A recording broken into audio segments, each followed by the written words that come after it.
Assalamualaikum warahmatullahi wabarakatuh. Om Swastiastu, Shalom, Namo Buddhaya, dan Salam Sejahtera untuk kita semua. Kami dari kelompok B5 akan mempresentasikan case report yang kami dapat. Adapun anggota kelompok kami ada di slide berikutnya. Assalamualaikum. Baik, ini adalah anggota kelompok kami dan kita langsung saja ke materinya akan dijelaskan oleh rekan-rekan saya. Terima kasih. Jadi laporan kasus ini menggambarkan seekor sapi yang mengalami paparan listrik tegangan rendah dalam waktu lama sehingga menimbulkan kerusakan otot rangka, cedera saraf perifer, serta perubahan pada sistem saraf pusat.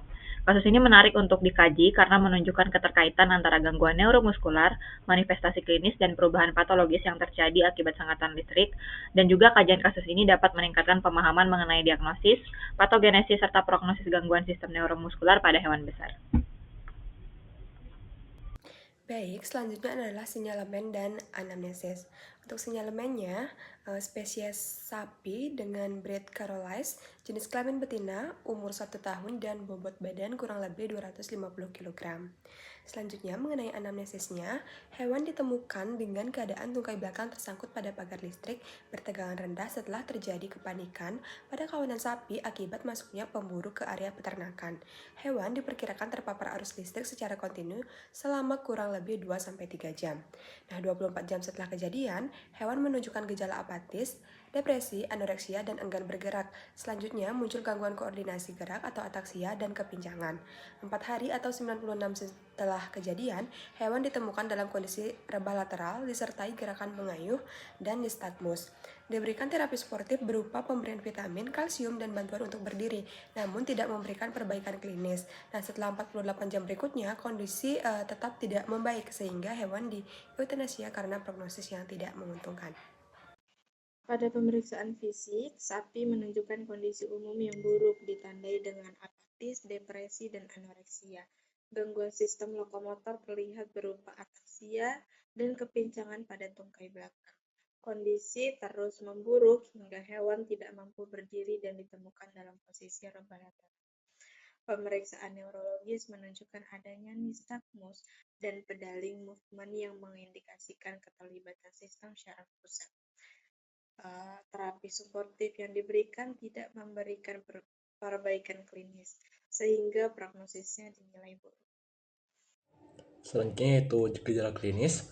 Pada kasus sapi yang mengalami rhabdomyolysis akut akibat tersengat listrik tegangan rendah dalam waktu lama, gejala klinisnya berkembang sebagai berikut. Yang pertama, dalam waktu 24 jam setelah kejadian, yaitu sapi mengalami apati, selanjutnya depresi, selanjutnya anoreksia, selanjutnya reluctant to move, selanjutnya ketidakseimbangan koordinasi gerakan tubuh atau ataksia, selanjutnya kepincangan, selanjutnya dalam waktu 96 jam atau 4 hari setelah kejadian, yaitu sapi ambruk dalam posisi berbaring menyamping, selanjutnya gerakan mendayung pada kaki, selanjutnya nistagmus atau pergerakan bola mata yang cepat dan tidak terkendali.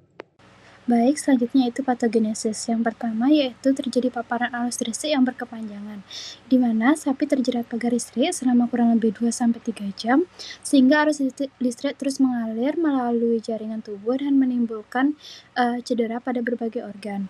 Selanjutnya itu kerusakan membran dan jaringan otot. Arus listrik menyebabkan electroporation, yaitu terbentuknya pori-pori pada membran sel otot yang mengganggu keseimbangan ion dan fungsi normal sel. Akibatnya, sel otot mengalami kerusakan dan kehilangan integritas membran. Kemudian terjadinya degenerasi dan nekrosis rabut otot. Kerusakan membran yang berkelanjutan menyebabkan degenerasi dan nekrosis rabut otot rangka. Nah, kondisi inilah yang menjadi dasar terjadinya rhabdomyolysis. Selanjutnya akan dijelaskan oleh teman saya. Baik, selanjutnya yang keempat adalah pelepasan komponen intraseluler ke dalam sirkulasi. Akibat nekrosis otot, membran sel mengalami kerusakan sehingga berbagai komponen intraseluler seperti mioglobin, keratin kinase, dan kalium dilepaskan ke dalam aliran darah. Pelepasan zat-zat tersebut dapat menimbulkan efek sistemik terutama pada ginjal. Mioglobin yang beredar dalam jumlah tinggi berpotensi menyebarkan kerusakan ginjal dan memperparah kondisi hewan. Lalu yang kelima, kerusakan saraf dan organ sekunder. Selain jaringan otot, arus listrik juga dapat merusak saraf perifer maupun sistem saraf pusat. Kerusakan saraf ini menyebabkan gangguan penghantaran impuls sehingga fungsi motorik dan koordinasi gerakan terganggu. Yang keenam, munculnya gejala klinis dan perburukan kondisi. Dari kerusakan otot dan saraf itu, kemudian memunculkan berbagai gejala klinis seperti kelemahan, ataksia, kepincangan, hingga rekumbensi atau ketidakmampuan untuk berdiri. Seiring perkembangan kerusakan ini, kondisi hewan semakin memburuk sehingga prognosis menjadi buruk. Pada kasus yang berat, tindakan eutanasia dapat dipilih untuk mengakhiri penderitaan hewan. Baik, pada bagian diagnosis, rhabdomyolysis akut akibat sengatan listrik tegangan rendah berkepanjangan, prolonged low voltage electric shock, disertai kerusakan neurologis dan perubahan degeneratif ginjal.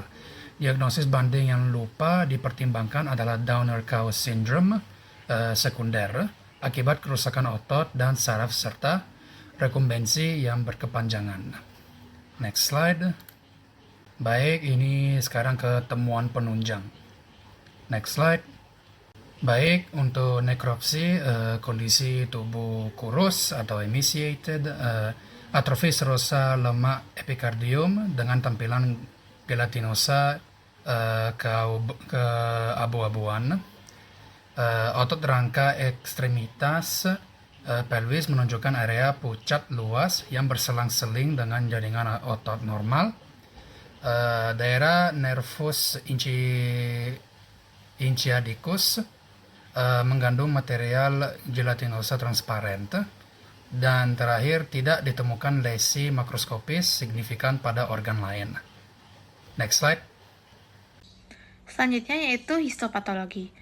Pada gambar A atau otot rangka, di situ terlihat ada degenerasi dan nekrosis multifokal serabut otot atau follicular necrosis dengan sitoplasma miofosit hipereosinofilik serta infiltrasi molekuler ringan.